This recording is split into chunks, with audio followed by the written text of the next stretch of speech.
ఈ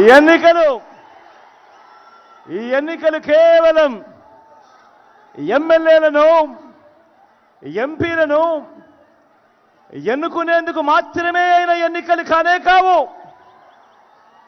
ఈ ఎన్నికలు వచ్చే 5 ఏళ్ల మన ఇంటింటి అభివృద్ధిని, మన పేద కుటుంబాల భవిష్యత్తును నిర్ణయించబోయే ఎన్నికలు. ఈ ఎన్నికలన్నీ కూడా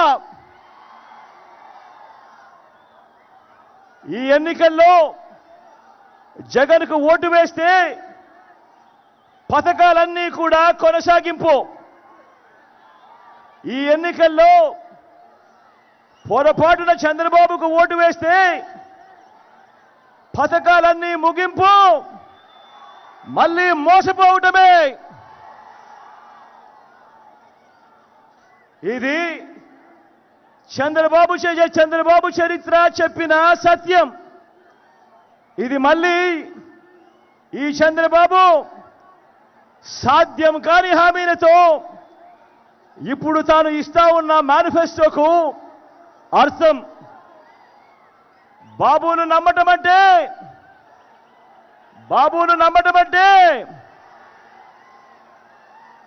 పులి నోట్లో తలకాయ పెట్టడమే అన్నది ప్రతి ఒక్కరూ గుర్తుపెట్టుకోండి.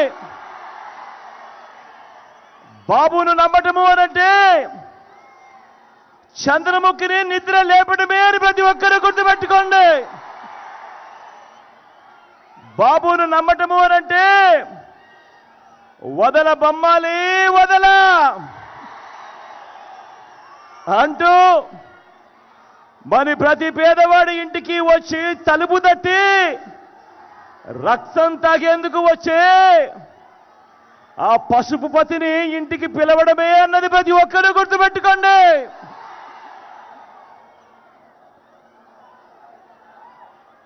నాకు వీరిలా జెండాల పొత్తులు లేవు.